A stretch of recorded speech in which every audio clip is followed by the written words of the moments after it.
여러분 안녕하십니까? KBC 특별대담 교육통합의 길을 김대중 교육감에게 묻는다.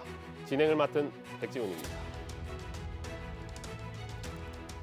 전남 광주특별시가 구체적인 윤곽을 드러내는 가운데 교육통합의 시간도 빨라지고 있습니다. 통합에 따라 전남과 광주의 교육 인프라가 발전할 수 있다는 기대와 함께 지역 간 교육 격차가 벌어지는 것 아니냐는 우려도 공존하는 상황입니다. 오늘은 김대중 전라남도 교육감과 함께 교육 통합의 비전과 과제를 살펴보는 시간 마련했습니다. 교육감님 안녕하십니까? 안녕하십니까? 네. 전남 광주 행정통합특별법이 지난 24일이죠. 법사위를 통과했습니다. 이제 본회의 처리만을 앞두고 있는데요. 교육감님은 그동안의 과정 어떻게 보셨습니까? 예, 이번에 전남 광주 시도 통합이 작년 12월 말부터 막 거론되기 시작해가지고 불과 지금 몇 개월도 안 돼서 이게 현실적으로 다가오면서 굉장히 긴장된 시간을 보냈습니다. 예.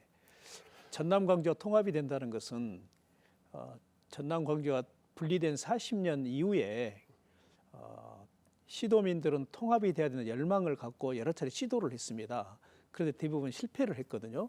근데 이번에는 거의 이제 성공할 단계까지 오면서 또 이제 전남 광주 통합과 함께 교육도 같이 통합이 되는 그런 이제 기회를 맞이하게 됐습니다. 그래서 아주 긴장되게 지금 준비도 하고 보고 있습니다. 그러니까 저희가 그 일사천리라는 말을 가끔 쓰는데 이번 통합 과정을 보면 정말 일사천리로 이루어지는 거 아닌가? 그렇습니다. 예. 다들 깜짝깜짝 놀라고 말씀하신 대로 40년 동안 그동안에 통합하자 해놓고도 계속 못했는데 이렇게 갑자기 한다고? 그러니까 이제 또 우려의 목소리도 나오고 그러더라고요. 어찌됐든 이번 특별법 보니까 교육 관련 규정 중에 교육자치라는 말이 있습니다. 네. 저희가 지방자치 30년 했었고요. 교육자치가 그동안 없었나요? 그건 아니지 않습니까? 예, 이제 지방자치를 한다는 것은 이제 중앙의 권한을 지방으로 이양한다는 것이 지방자치이고, 이제 지방의 모든 정책과 모든 그 일들을 자율적으로 결정을 한다는 게 지방자치인데, 지방자치가 시작되면서 교육자치도 같이 해야 된다. 그래서 교육자치도 같이 시작을 됐습니다. 그러나 민선 이제 지방자치 시대, 민선 교육자치 시대는 좀 교육자치는 좀 늦게 시작돼서 민선 시대가 열린 지는 지금 15년째 지금 되고 있거든요. 그런데 그 교육자치도 이제 교육은 그 사람을 기르는 것이고 100년지 대계이기 때문에 교육만큼은 그 헌법에 보장을 해서 교육의 자주성과 또 전문성, 그다음에 정책의 중립성을 보장해야 한다고 해서 그걸 보장하기 위해서 이제 교육자치를 계속 추진을 해오고 있습니다. 그런데 마치 이번에 전남 광주가 통합이 되면서 특별시가 될 때 교육도 함께 통합을 해서 서울과 같은 특별시 교육을 할 수 있다라는 이제 권한 이양이 이루어지기 때문에 저희들도 적극적으로 찬성하고 지금 추진을 하고 있고 기대를 하고 있습니다. 그러면 특별법에 이 교육자치라는 단어가 들어가는 것은 그만큼 그동안 해왔던 교육자치보다 권한이 훨씬 더 커진다는 것, 그렇게 봐야 되는 거죠. 이제 기존에 이제 교육자치에 관한 법률이 있었습니다만은 그 교육자치보다는 훨씬 더 중앙의 그 권한이 특별시로 이양되는 그런 측면에서 교육자치가 더 확대된다는 것입니다. 물론 기대만큼 저희들이 하는 만큼은 되지 않았지만 훨씬 더 확대가 돼서 좋은 기회를 맞게 됐다 이렇게 생각을 합니다. 뭐 그러면 우리 교육감이 보시기에 그동안의 교육자치가 뭐 100% 중에 어느 정도 됐다. 그러면 이번에 특별법에는 어느 정도 될 것이다. 기대하고 계시나요? 혹시? 그동안에 이제 우리 대한민국의 지방자치를 뭐 30% 지방자치다 이렇게 이야기를 합니다. 그 지방자치 제대로 안 이루어지고 있는 것이죠. 그 지방자치를 한다고 하면서 이제 중앙이 권력을 권한을 70%를 갖고 있고 30%를 이양을 했는데요. 교육자치도 그와 마찬가지로 30% 교육자치였는데 저희들 이번에 특별법에 그래도 좀 더 훨씬 더 확대가 돼서 모르겠습니다. 수치로 이야기하는 것은 좀 맞지 않지만 그래도 거의 뭐 한 40%, 50% 가까이 그 확대가 되지 않을까 하는 기대를 하고 있습니다. 예. 네. 30% 그동안의 교육자치. 그럼에도 불구하고 그 가운데서도 전남 교육을 위해서 우리 교육감님이 헌신하셨던 것들이 참 많을 건데 이 전남 교육 이야기를 좀 더 구체적으로 해보겠습니다. 예. 보니까 지난해 전남도교육청이 AI와 에너지 교육 밸리, 그래서 전남형 AI 인재 이걸 양성하는 생태계를 구축했다는 비전을 마련하셨습니다. 이게 지역 산업과 어떻게 연계할 수 있을까요? 예, 저희들이 이제 교육의 대전환을 추진하고 있었는데요. 그 이유 중에 하나가 우리 아이들이 그 지역에서 학교를 다니면 지역에서 대학도 가고 또 이 지역에서 일자리도 갖고 그래야 되는데 모든 게 이제 수도권 일극 체제입니다. 뭐 소위 말하는 대학과 일자리가 주로 수도권에 집중되어 있기 때문에 우리 아이들이 대부분 교육을 마치면은 수도권으로 이제 가게 되죠. 그런데 이재명 정부 들어와서 이제 수도권 일극 체제를 이제 극복을 해야 된다. 그게 대한민국의 미래를 위해서는 반드시 해야 된다는 큰 정책들이 지금 그 쏟아져 나오고 그 수도권 일극 체제를 극복하기 위해서 이제 5국 3특이라고 지금처럼 그 지방 여러 이제 시도가 통합을 하게 되면 광역하게 되면 집중적으로 지원을 하겠다. 그렇죠. 그 집중적인 지원의 방식이 일자리를 만들겠다는 겁니다. 정부와 기업들을 투자를 유도를 해서 일자리를 만들겠다는 것이죠. 그렇게 되면은 지방에 일자리가 생기게 되면은 수도권 일극 체계를 극복할 수 있는 아주 기회가 되는 거거든요. 그러면서 실질적으로 그러한 일들이 현실적으로 지금 일어나고 있습니다. 뭐 전남에는 뭐 AI 데이터 센터랄지 또 그 AI 컴퓨팅 센터랄지 또 그 인공태양 연구시설이랄지 이런 걸 들게 되면서 우리가 꿈꿔왔던 이제 그 좋은 미래의 일자들이 지금 바로 지금 시작되는 상황인데 이제 그렇게 되려면은 그런 좋은 일자리가 생기게 되면 우리 전남 광주의 아이들이 먼저 가지 않으면 별로 의미가 없지 않겠습니까? 그렇죠. 그래서 그러한 인재 양성을 위해서는 빨리 우리가 지금의 교육에 전환을 해서 그런 인재를 기를 수 있도록 교육을 전환해야 된다. 그러면서 지금 AI 에너지 뭐 교육 밸리를 만들겠다 하는 것은 마치 그 실리콘밸리처럼 그 어려운 곳에서 실리콘밸리가 성공을 했지 않겠습니까? 그걸 지금 벤치마킹해서 그 좋은 일자리에 우리 전남 광주의 아이들을 미리서 교육을 잘 시키자는 그런 의미로 AI 에너지 교육밸리를 선언을 했습니다. 그러니까 교육감님 말씀대로라면 저희 지역에서 정말 열심히 배운 아이들이 타 지역에 가서 일하는 게 아니라 저희 지역에서 열심히 배운 아이들이 이 지역에서 또 생활하고 잘할 수 있도록 그리고 또 가정을 이룰 수 있도록 그런 것들을 마련할 수 있게 지금 교육에 전환을 하시겠다 이 말씀이신 거죠? 그렇습니다. 예. 그러면 이렇게 좋은 일자리들이 많이 오면 이제 학생들은 궁금할 거 아니겠습니까? 아, 이렇게 우리가 바뀌면 선순환 구조가 결국 만들어져야 되잖아요. 지역 그렇습니다. 산업하고 학생들이. 예. 그러면 그 연결을 잘 해줘야 될 터인데 그렇습니다. 그런 것들을 어떻게 준비하고 계시나요? 이제 그런 좋은 지역의 일자리를 유치하는 것이 대단히 중요합니다. 그러면 일자리가 만들어지게 되면 그 정주 여건이 개선되지 않으면 그 좋은 일자리가 그 유지가 되지 않습니다. 예를 들면 지금 그 나주 혁신도시에 그 대한민국이 아주 최고의 공공기관이 내려와 있는데 도시가 계속 발전하지 못하고 있는 것은 그만큼 정주 여건을 만들지 못하고 있기 때문에 그렇습니다. 그 정주 여건 중에 1번이 교육이거든요. 그렇죠. 그래서 교육에 대한 그 투자가 이루어지지 않게 되면 그 선순환 구조가 만들어지지 않겠습니다. 그래서 좋은 일자리가 만들어지면 그 일자리를 가기 위한 이제 교육 제도도 같이 만들어져야 된다고 생각을 합니다. 근데 그러려면은 우리 자체적인 힘만 가지고는 굉장히 어려운 일이었는데 마치 이번에 이제 시도 통합이 되면서 특별시가 되면 특별시와 같은 그런 그 권한과 그 제도를 할 수 있기 때문에 그런 기회를 맞이하게 된 것이죠. 그렇게 되면 지금 아까 사회자님이 이야기했던 것처럼 지역에서 태어나서 지역에서 교육을 받고 또 지역에 있는 대학도 같이 투자가 이루어지게 되거든요. 그 지역에서 대학을 가고 또 지역에 좋은 일자리를 갈 수 있는 이제 교육 생태계가 만들어질 수 있습니다. 예.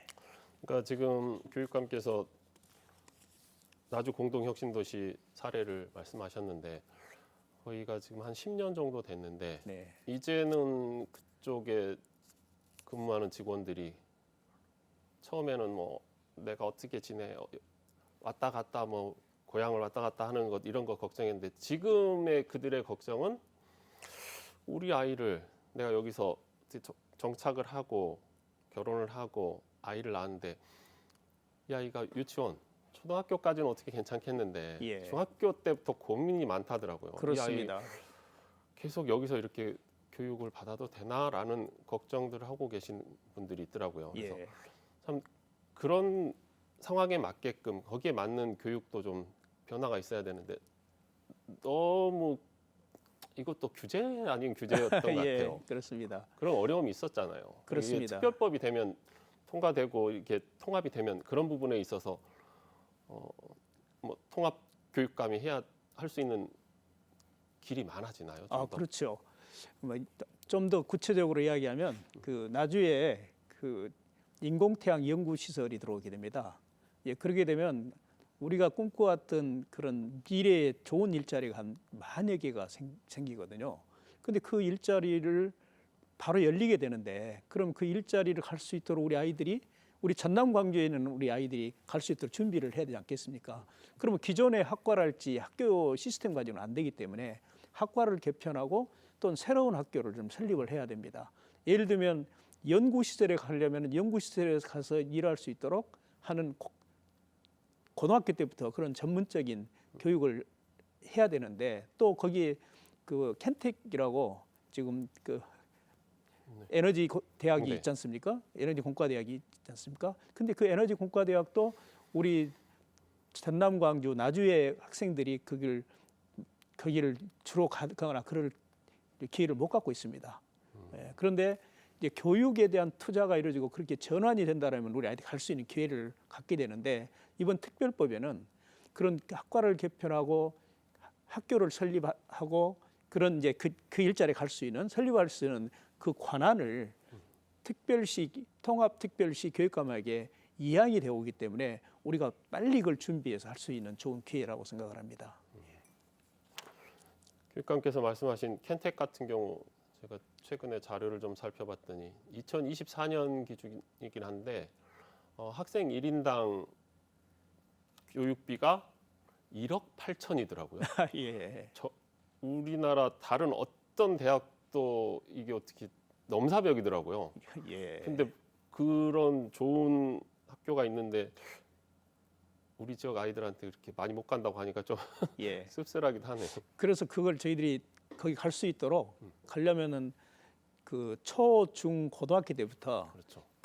그 켄텍 에너지 대학에 갈 수 있는 루트를 만들어서 미리서 가서 그런 영지를 길러야 되거든요. 그러면 그에 맞는 고등학교를 설립을 해야 되지 않겠습니까? 근데 그 고등학교를 설립하려고 하는 지금 일이 바로 시작이 됐는데 그 고등학교는 기후환경부 소관입니다. 아주 적극적입니다. 그래서 이번에 특별법을 잘 활용을 해서 그런 켄텍이랄지 그다음에 들어오게 되는 에너지 관련된 산업 기업에 취업할 수 있는 인재를 양성할 수 있는 그런 학교를 설립하는 일, 학과를 개편하는 일은 지금 바로 시작할 수 있는 좋은 기회를 갖게 됐습니다. 그러니까 그 말씀하시는 기후환경부 소속이라는 얘기는 교육부 소속이 아니니까 그렇습니다. 좀 특수하게 이렇게 예. 가능하다는 예. 거죠. 그래서 그동안에 이제 모든 학교를 설립하려면 교육부랄지 그렇죠. 기후환경부랄지 이쪽에 이제 뭐랄까 이제 그쪽에서 인정을 해줘야 하는 그런 이제 그런 제도였는데 이제는 이제 특별법에 의해서 이제 특별 교육감이 그 자율적으로 할 수 있기 때문에 훨씬 더 속도가 빠르게 되는 거죠. 그리고 이 지역의 실정에 맞는 우리 아이들에게 맞는 교육 과정이랄지 학교를 만들어서 운영할 수 있는 좋은 기회입니다. 예. 그러니까 저희가 교육감께서 말씀해주신 나주에 있는 켄텍 같은 경우도 이게 산업자원부 소속인가요? 한전처럼. 그리고 지금 저는 이제 기후환경부 소속으로 알고 있습니다. 예. 지스트 같은 광주의 지스트 예, 같은 경우는 예. 과기부 쪽에서 그렇습니다. 만들어요. 예. 그러니까 교육부가 아닌 그런 다른 정부 부처에서 관할을 하기 때문에 좀 더 자유스럽고 거기에 맞게끔 또 이렇게 특성화가 가능한 건데 예. 그런 중앙 정부의 것이 아닌 특별법이 통과돼서 저희가 특별시가 되면 특별시 자체적으로도 그런 일들이 가능하다는 말씀이시죠? 그렇습니다.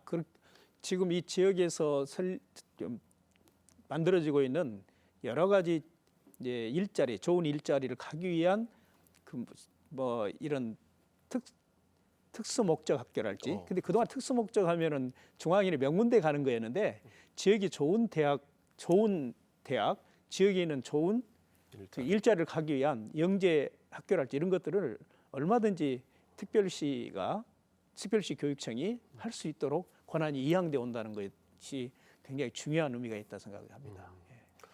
그러니까 그런 거라면 정말 다양하게 저희가 정말 교육에 말씀하셨던 교육 대전환의 출발점을 바로 삼을 수 있겠네요. 그런 걸 그렇습니다. 통해서.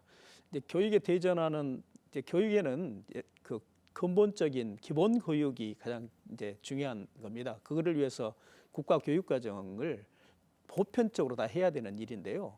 이제 그럼에도 불구하고 학생들의 진로는 다양하게 준비를 해야 되거든요. 각 시도마다 다를 수밖에 없는 거고요. 그런데 그런 것들을 하자는 것이 교육 대전환이었는데 이제 삶을 위한 교육을 하자 이제 그랬는데 그런 것들을 현실적으로 또 지역이 많은 일자리가 생기기 때문에 현실적으로 실현할 수 있는 좋은 기회고 또 특별급까지 확보가 됐으니 그걸 활용을 해서 그 우리가 꿈꿔왔던 이제 지역에서 살고 지역에서 교육을 받고 지역에 좋은 일자리를 가질 수 있는 그런 교육 생태계를 구축할 수 있는 길이고 그렇게 되면 지금 가장 우리에게 지금 급박한 위기로 다가와 있는 그 지역 소멸 이 문제를 극복할 수 있는 좋은 기회가 아닌가 싶습니다. 또 그것이 또 지금 이재명 정부가 지금 추진하고 있는 균형 발전의 정책하고도 맞는 거고요. 또 전남은 제가 어제 보니까 데이터를 보니까 출생률이 전국 1위예요. 광주도 출생률이 아마 전국에서 그 중위권쯤 됩니다. 근데 일자리 때문에 떠나는 청년들은 전국에서 가장 많이 떠나고 있습니다. 일자리 때문에 그러는 거거든요. 근데 교육 때문에 떠나는 것보다 일자리 때문에 많이 떠나게 됩니다. 근데 이번에 지금 그 일자리가 이 특별법에 의해서 생기게 되면은 전남 그 광주의 소멸을 막아낼 수 있는 좋은 기회고 수도권과 버금가할 수 있는 그런 좋은 기회라고 생각을 합니다. 그러니까 아까 이제 말씀하셨지만 AI하고 에너지 교육별리 말씀하셨는데 저희가 에너지 이야기를 하면 뭐 전기 이야기하면서 예전에 그 뭐 신토부리처럼 그 땅에서 생산된 걸 우리가 소비하고 하는 이야기로 지산지소라는 단어를 썼는데 요즘에 지산지소라는 단어가 에너지를 가지고 지산지소라고 하더라고요. 그 땅에서 생산된 에너지를 그 땅에서 소비하자.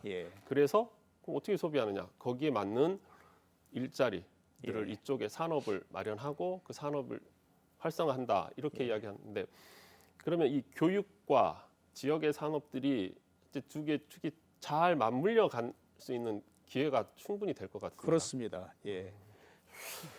저희가 보니까 교육감님 올해 이게 전남 교육의 핵심 비전도 말씀하셨는데 여기에도 글로컬이라는 단어가 됩니다. 글로컬 전남 교육. 이 통합하고도 좀 관련이 있을 것 같은데 글로컬 전남 교육의 글로컬 역량은 어떻게 지금 생각을 하고 계십니까? 이제 글로컬이라는 이제 단어가 좀 생소할 수도 있는데요. 글로컬은 글로벌과 로컬을 합성한 융합어입니다. 우리 전남 광주에는 세계적인 수준의 자산들이 많습니다.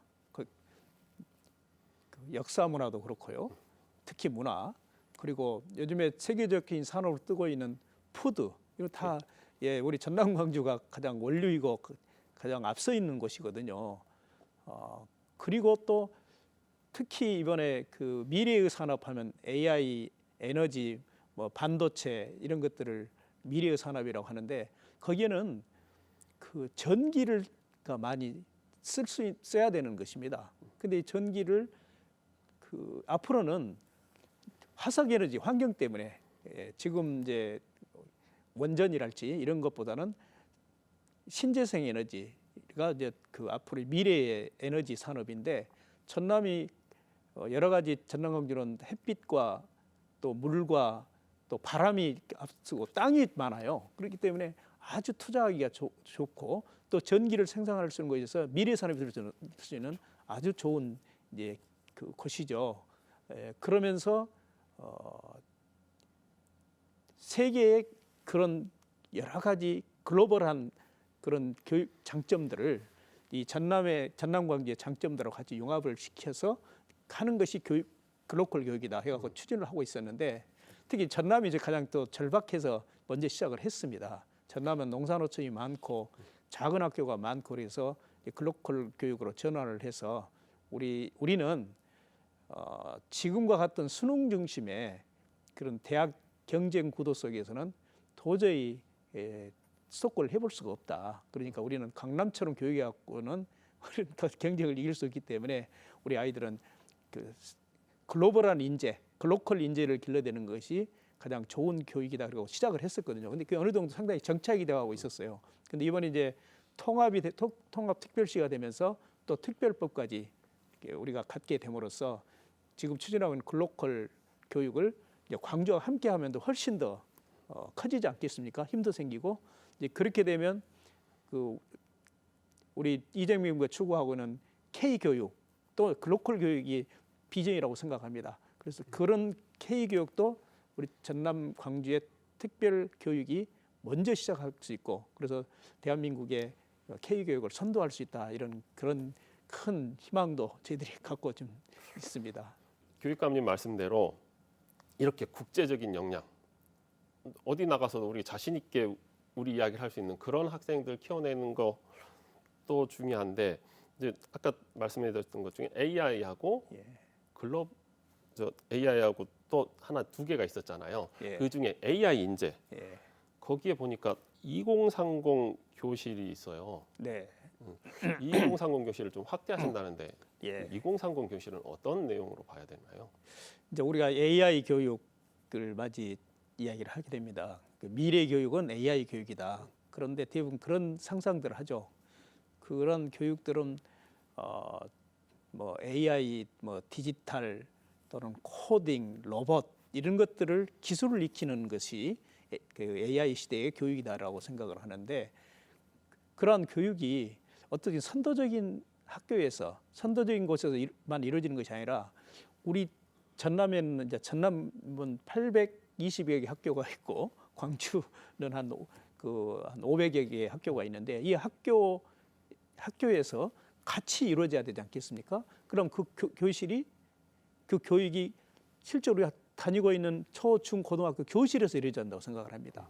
그래서 저희들은 그러한 미래 교육을 선도적으로 보여주는 교실이 아니라 실질적으로 우리 학교에서 우리 아이들이 직접 배울 수 있는 교실을 AI 교실을 해야 된다. 그래서 그 목적으로 2030 교실을 지금 추진하고 있습니다. 2030이란 말은 2030년대의 교실을 먼저 지금 추진한다는 것이고 그것이 전남에서 지금 시작이 됐는데요.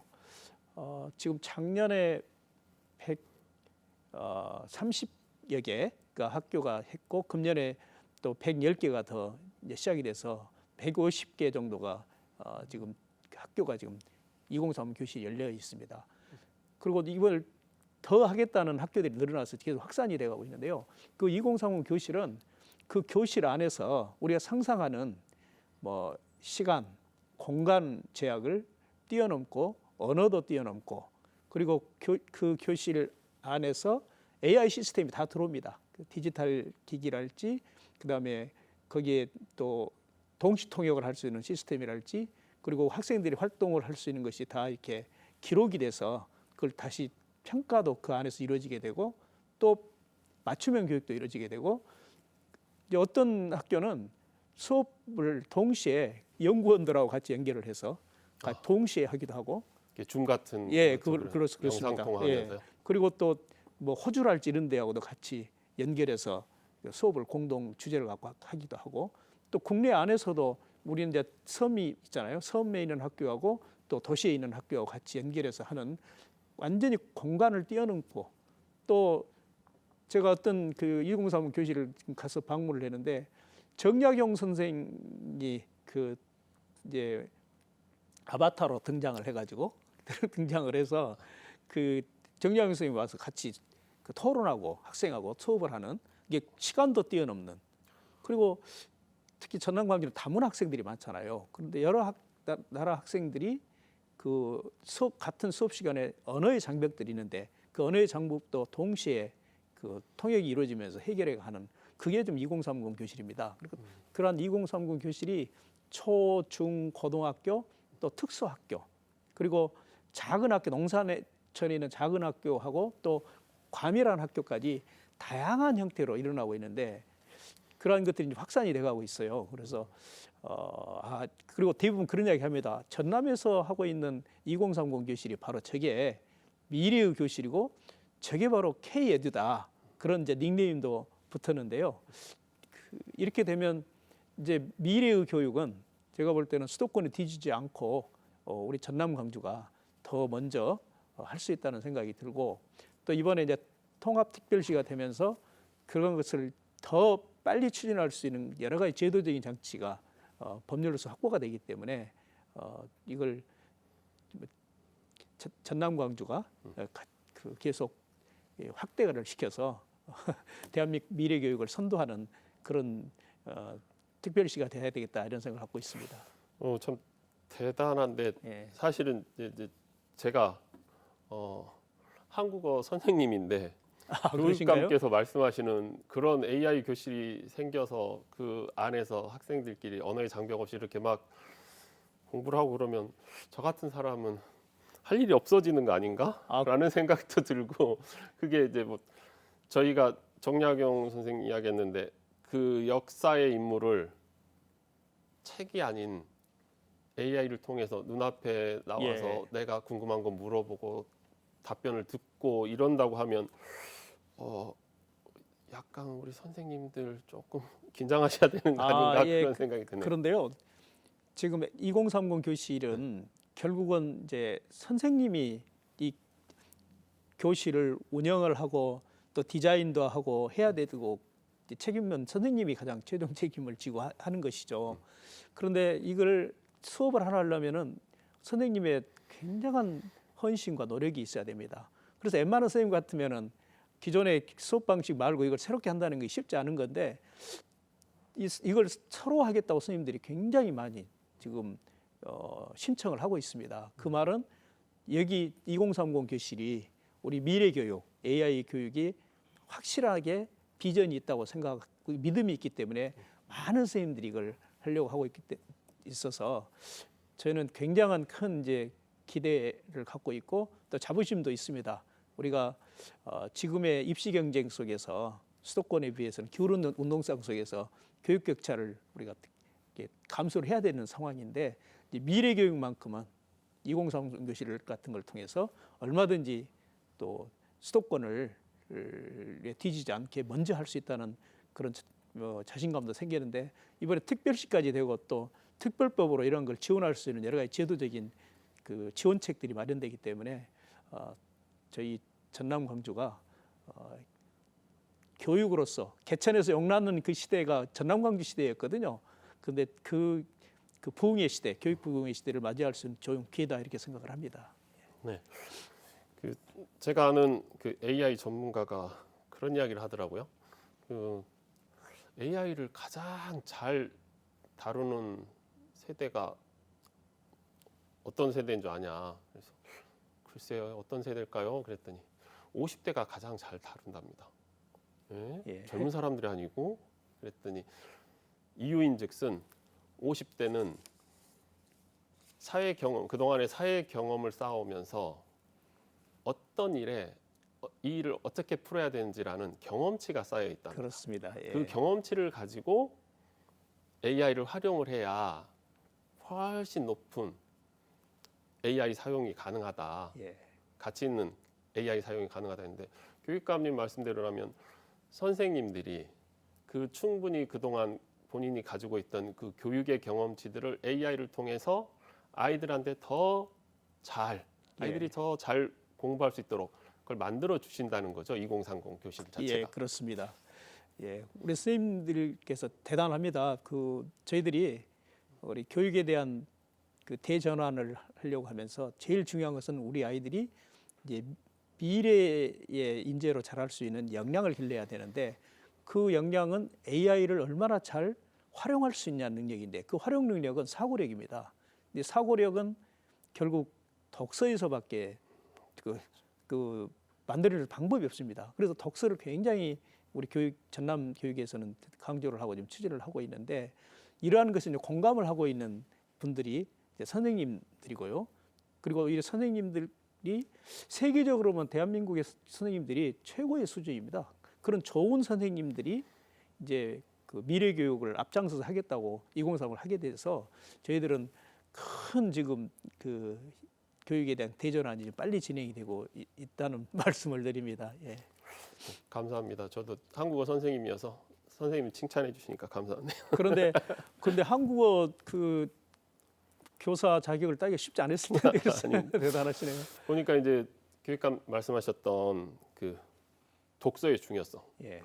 지난 1월에 국회에서 있었죠. 예. 국가 교육 전략으로 삼은 게 독서 국가 선포식이 있었습니다. 예. 이 독서 입문 교육이 정말 중요하다. 네. 미래 세대는 더더욱 중요하다고 생각하시는 이유가 그것들이 사고력을 넓힌다는 것. 그리고 앞으로 올 미래에 중요한 것들을 충분히 저희 아이들이 깔고 있어야 돼. 예. 기반이 튼튼해야 된다 이 말씀이신 거죠? 그렇습니다. 이제 교육의 가장 기본은 결국 뭐 동서고금 교육의 가장 기본은 독서 아니었겠습니까? 독서. 그런데 이 독서가 점점 더 이제 독서량이 줄어들고 학생들이 독서를 많이 안 하게 된 이유 하나가 지금 지식 경쟁 교육, 지금 수능 중심의 입시 제도가 갖고 있는 큰 맹점이었죠. 그런데 이제 AI 시대가 되면서 그 AI 시대는 마치 처음에는 디지털이랄지 뭐 코딩이랄지 이런 기술을 익히는 걸로 기능을 익히는 걸로 돼 있는데 지금은 이제 그걸 활용할 수 있는 게 대단히 중요하다고 그러지 않습니까? 근데 활용할 수 있는 건 사고력인데 사고를 기를 수 있는 것은 유일한 방법은 지금 그 독서밖에 없거든요. 그래서 이 독서를 우리 우리 대한민국 미래의 교육을 위해서 국가가 지금 나서서 지금 법률까지 제정할 정도인데 전남 교육은 이제 4년째 모든 교육의 기본을 독서로 한다 그래서 독서 교육을 추진하고 있습니다. 어떻게 하냐? 우선 우리 아이들이 독서를 어렸을 때부터 습관화할 수 있도록 그래서 학교에 오면은 먼저 독서부터 할 수 있도록 환경을 조성합니다. 그래서 뭐 책으로 여는 아침이랄지 그리고 또 독서하면 도서관에 가서 그 책을 읽다고 생각하는데 요즘에는 어디든지 책을 가까이 둬서 교실이든 방이든 복도든 그런데 책들을 좀 놔둬서 요즘엔 독서라는 게 꼭 그 독서실 같은 데서 밀실에서 하는 것이 아니라 토론하면서 독서하고 하는 것이 더 좋은 독서가 이제 민정을 받고 있잖아요. 그래서 그런 그 어디든지 책과 함께하는 학교 전체가 도서관을 만든다랄지 또 학생들에 따라서는 그 독서에도 학생들마다 기호가 좋아하는 것들이 달라요. 그러려면 다양한 그 독서에 대한 여러 가지 그 독서의 메뉴를 제공해 줘야 되는데 그래서 뭐 AI 독서 플랫폼이랄지 이런 것들을 학교에 조성을 해서 학생들이 독서를 할 수 있도록 한다랄지 그리고 이제 독서를 하다 보니까 학생들은 독서를 하면서 또 어떤 기능이 바로 하냐면 책을 내가 쓰겠다, 내가 작가가 되겠다는 꿈을 하는 학생들이 굉장히 많이 늘어납니다. 그래서 이런 독서 양이 늘어나면서 작가가 되겠다는 그런 학생들이 많이 늘어나요. 그래서 나도 작가 뭐 프로젝트랄지 이런 걸 많이 합니다. 근데 작년 재작년에 한강 작가가 우리 지역에 출신 한강 작가 노벨 문학상을 받으면서 이것이 훨씬 더 우리 아이들이 독서를 하면서 나도 그 노벨 문학상을 받는 그런 훌륭한 작가가 되겠다 하는 꿈을 꾸을 수 있는 거죠. 우리 가까이 있는 우리 확실한 롤모델이 그런 있으니까. 롤모델이 있으니까요. 그렇죠. 예, 그런 것들이 이 독서 교육이 지금 활성화되고 있고 또 그게 이제 미래의 교육에 대한 그 기본 교육이라는 것이 활성화되어 있고 그래서 아마 국가에서도 그러한 것을 가장 중요하게 생각하고 이렇게 법률도 제정했다고 저는 생각을 합니다. 예. 네. 이렇게 독서를 통해서 우리 학생들의 마음을 채우는, 심상을 채우는 게 있다면 또 보니까 2024년부터 전국 최초로 전남 학생 교육수당, 예. 네. 이게 뭐 금전적인 도움도 주시는 것 같은데 이제 올해부터는 중학교 2학년까지 확대된다고요. 예, 그렇습니다. 전체적인 예산도 꽤 많이 들 텐데. 예. 그 처음에 이렇게 교육수당이라는 거를 생각하신 이유가 어떤 것 때문에 그러셨어요? 예. 이제 우리 아이들이 그 여러 가지 어려운 환경들이 많잖아요. 그런데 우리 아이들이 용돈의 차이 때문에 격차 때문에 꿈과 이제 경험의 격차를 줄여야 되겠다라는 생각을 갖게 됐고요. 그리고 우리 아이들이 스스로 자기가 주도적으로 쓸 수 있는 돈이 있다라면 우리 아이들의 주도성을 높이는 아주 좋은 계기가 된다 이런 생각을 갖고 학생 교육수당을 시작을 했습니다.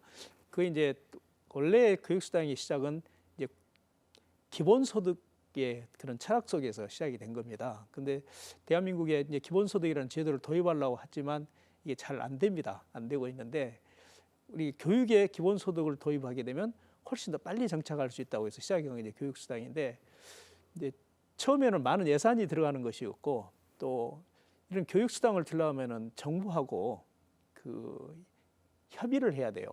그렇지 않으면 그 줄 수가 없게 됩니다.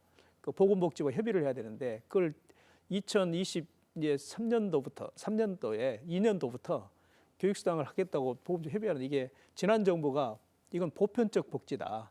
이제 골고루 나눠주는 것은 아예 이게 그 굉장히 금기시해서 도저히 이야기조차 안 되는데 저희들은 지금 우리 지역의 소멸 이런 것들을 막아내기 위해서 이런 그 학생 교육수당이 대단히 중요하다고 하고 시작되는데 처음에는 그러면 시범적으로 한번 그 한시적으로 해서 평가받고 하자고 해서 시작을 했는데 이게 평가 아주 좋다 보니까 이제 2024년도에 시작을 했습니다. 2025년도에는 전남에는 7만 8천 명의 초등 학생들에게 10만 원씩 월 10만 원씩 전부 바우처 카드로 지급하는데 이게 평가가 아주 좋습니다. 만족도 좋고 우리 아이들이 이걸 쓰면서 자기 주도성도 확보하고 교육적 효과도 굉장히 나타나고 또 지역 경제에도 도움이 됩니다. 그래서 이걸 하고 있는데 저희들이 더 좋은 기회가 생긴 게 이재명 정부가 들었으면서 아동 수당은 태어나서 7세까지 월 10만 원씩 아동 수당을 주거든요. 근데 이재명 정부 들어와서 이걸 13세까지 확대를 하겠다.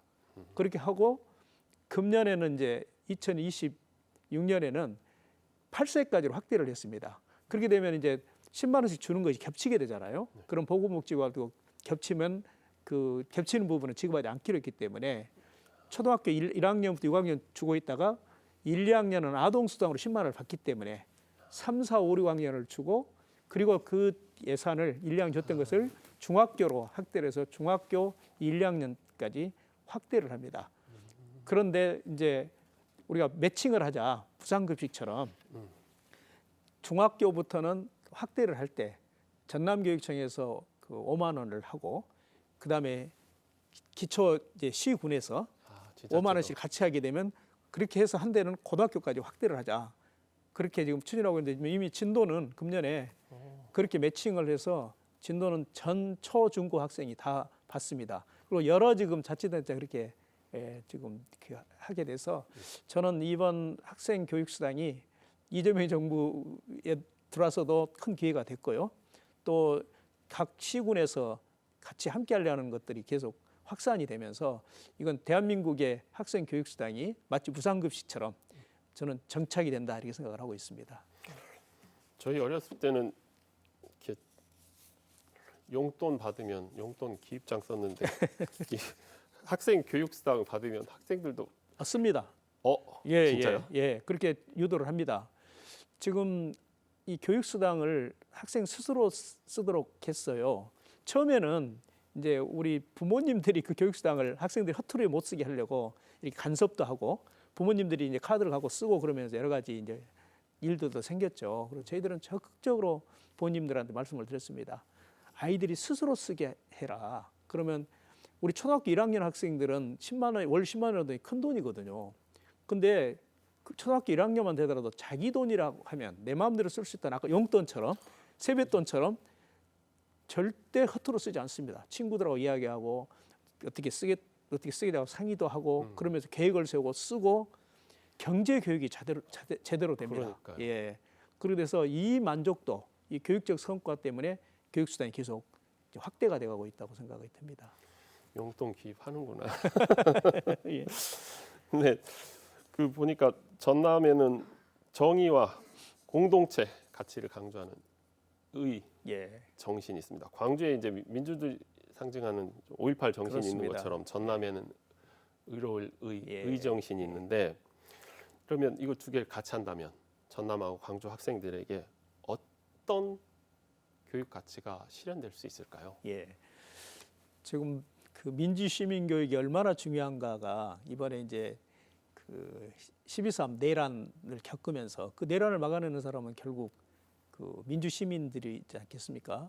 근데 그 민주 시민의 역사적 뿌리가 바로 이 전남 광주입니다. 호남이죠. 그래서 민주 시민 교육을 가장 잘 받고 있고 또 해야 되는 또 사명을 갖고 있는 데가 전남 광주가 아닌가 그렇게 생각이 돼서 아마 다른 시도에 비해서는 더 많이 하고 있다고 생각을 합니다. 근데 그 민주 시민 교육도 각 시도마다 좀 더 중점을 두는 그 중요한 사건, 역사적 콘텐츠를 갖고 있습니다. 예를 들면 우리 광주는 5.18 그리고 전남은 의병들이 많이 먼저 시작이 됐죠. 네. 근데 그게 의정신이거든요. 그리고 전라북도는 동학 그렇습니다. 그러니까 우리 아이들에게 좀 더 쉽게 교육하는데 좀 이야기를 하게 되면 동학은 동학군, 그다음에 이제 5.18은 시민군, 그다음에 그 전남의 의교육은 의병이죠. 그렇잖아요. 지금 나주에 의병박물관이 곧 그렇죠. 개관을 합니다. 3월에 예. 그런데 이번에 이제 그 내란을 겪으면서 K민주주의라고 모든 세계의 사람들이 놀라웠죠. 야, 대한민국의 민주주의가 저렇게 발전을 했다. 근데 그 K민주주의의 뿌리가 결국 5.18이고 의정신이고 그다음에 동학이다. 이런 것에 대해서 대부분 다 공감을 하고 있는 것이죠. 그래서 이번에는 이러한 것들을 좀 더 교육과정 속에서 체계적으로 가르쳐서 더 좀 강화하자 하고 있는데 이번 그 특별법에도 그것을 그 통합교육감이 그걸 자율적으로 더 할 수 있도록 이렇게 지금 법안에 담겨 있고요. 또 지금 뭐 국회에서는 그 5.18을 헌법에 담자는 지금 원포인트 개헌 이야기가 지금 가장 핵심이 지금 이슈가 되고 있잖아요. 그래서 내란을 겪으면서 가장 중요한 또 민주시민 교육이 헌법 교육이다. 우리 어렸을 때부터 우리 아이들이 헌법을 알고 그 헌법 속에서 본인의 꿈도 설계하고 또 본인의 그 생각도 가치관도 갖춰가는 것이 대단히 중요하다. 대한민국 헌법이 아주 잘 돼 있는 헌법이거든요. 그런 이제 시기에 맞도록 좀 더 변화는 돼야 되겠습니다만은 그래서 전남에서 헌법교육센터를 지금 추진하고 있었는데 이제 광주하고 같이 통합이 되기 때문에 좀 더 세계적인 그 민주시민 교육의 장으로 그런 센터 같은 것도 설립이 되면 좋겠다는 생각이 들고 그걸 추진을 하고 있습니다. 저희가 시간이 많지 않은데 좀 더 이야기를 교육 통합 예. 이제 이야기를 좀 해봐야 될 것 같습니다. 이 특별법 통과되면 교육청 통합 그리고 예. 통합특별시 교육감선출이라는 새로운 체제가 출범하게 됩니다. 이러면 이제 혹시 학생들이나 우리 아이가 좀 어떻게 교육 체계가 변하지 않을까 하는 학부모들이 우려할 수도 있거든요. 이거 변화가 있습니까?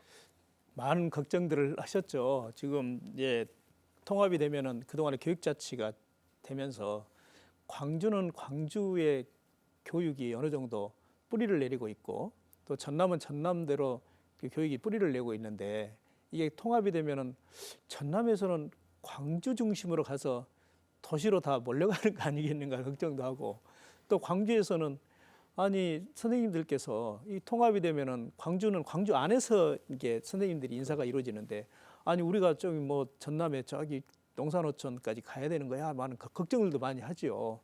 또 광주로 또 우리 전남의 학생들이 많이 가게 되면 전남의 학교는 그렇지 않아도 학교가 적어갖고 지역의 소멸을 위기를 갖고 있는데 더 그 소멸 위기가 빨리 오는 거 아니냐. 또 광주는 또 광주대로 또 너무 과밀한 학교들이 있어요. 그 광주도 이미 작은 학교들이 많이 생겨나고 있습니다. 예, 동구에 이런 데는 그렇죠. 많이 생겨나고 있는데요. 그런 것들을 걱정들을 많이 하죠. 그래서 그런 걱정들을 좀 우선은 앞으로의 미래 교육을 위해서 교육에 대한 것들이 통합이 되면 통합 교육에 맞는 미래 교육을 선도할 수 있는 것으로 발전시켜 가야 되겠지만 그런 지금에 있는 뭐 학군이랄지 그다음에 선생님들의 그 교직원들의 이제 뭐랄까 거주권을 인정하는 그 인사랄지 이런 것들은 흐트러지 않도록 이제 법률로 담으려고 그 저희들이 특별법에 그 제안을 했었죠. 근데 이제 선생님 교직원들의 인사는 지금의 그 거주를 그걸 기준으로. 보장하는 인사로 앞으로 하고 혹시 있더라도 교류가 있더라도 본인이 자발적인 그 동의가 없는 인사를 하지 않겠다고 법안에 딱 담았기 때문에 그 문제를 해소가 되는데 학군 문제는 우리가 법안에 담으려고 했는데 학군 문제는 법안에서 빠졌어요.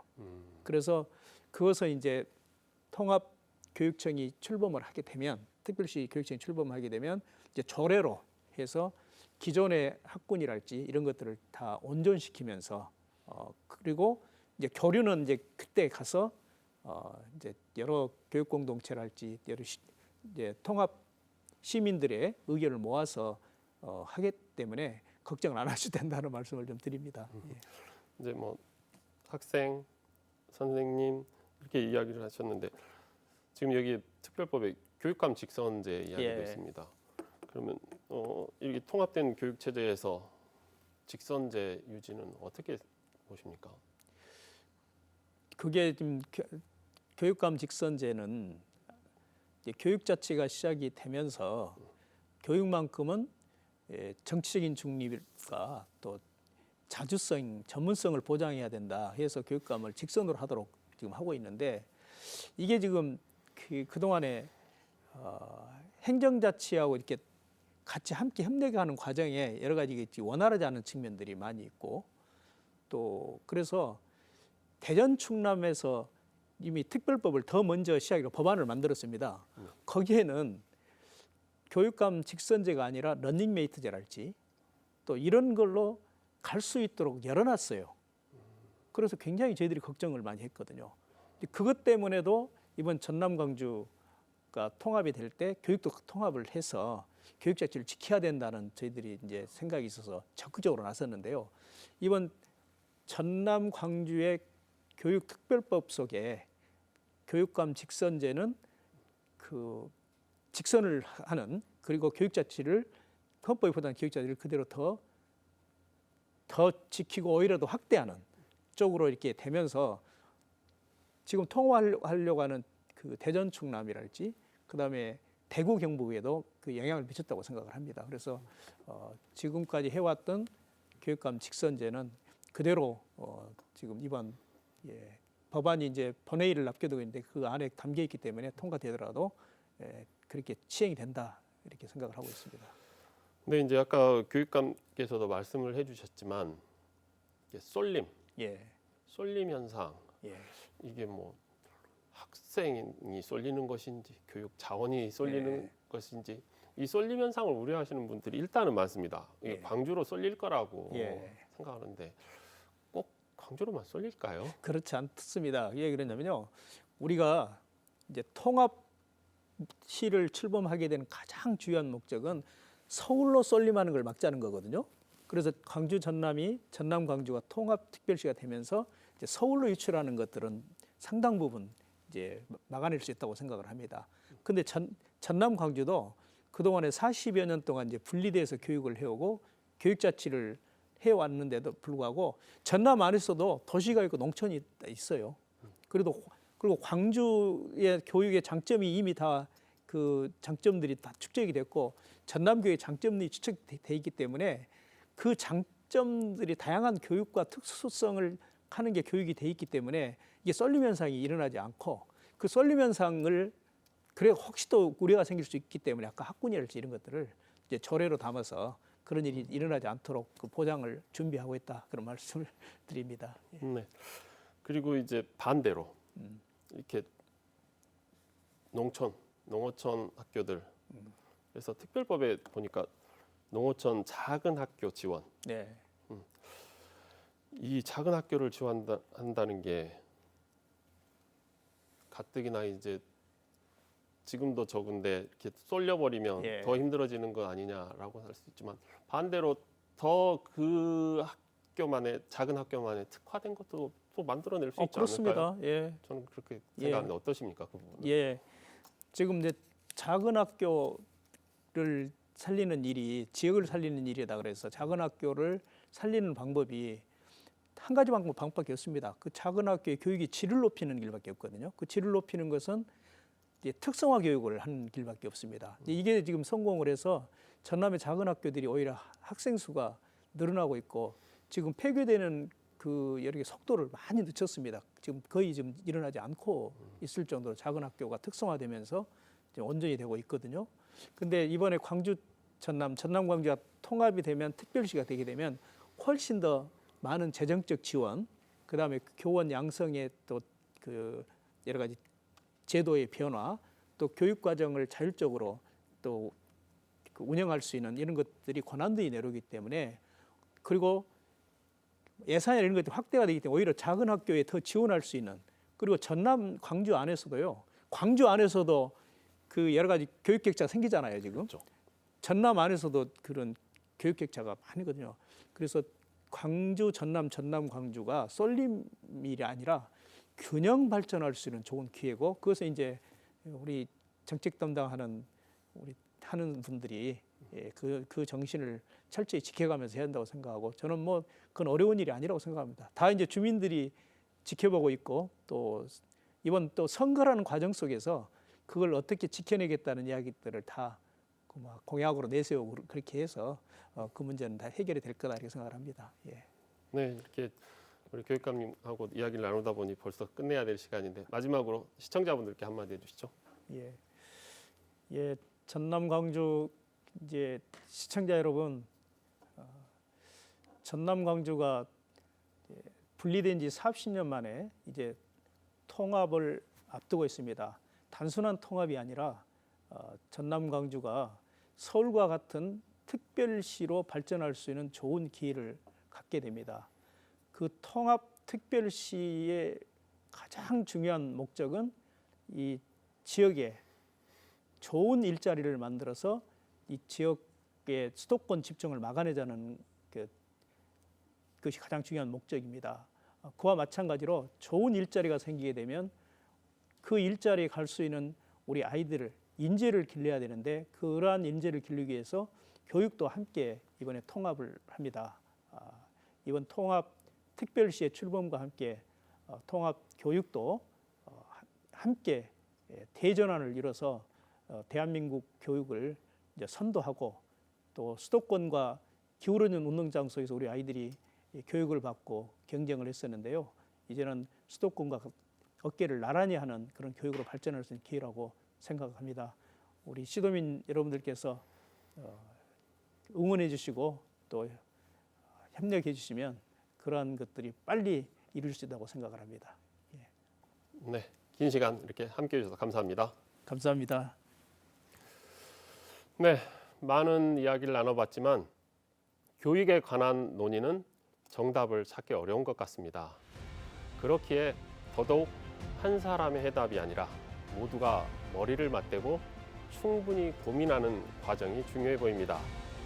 오늘 대담이 우리 지역 교육 통합의 보탬이 되었길 바랍니다. KBC 특별대담 교육 통합의 길을 김대중 교육감에게 묻는다. 여기서 마치겠습니다. 함께해 주신 여러분 고맙습니다.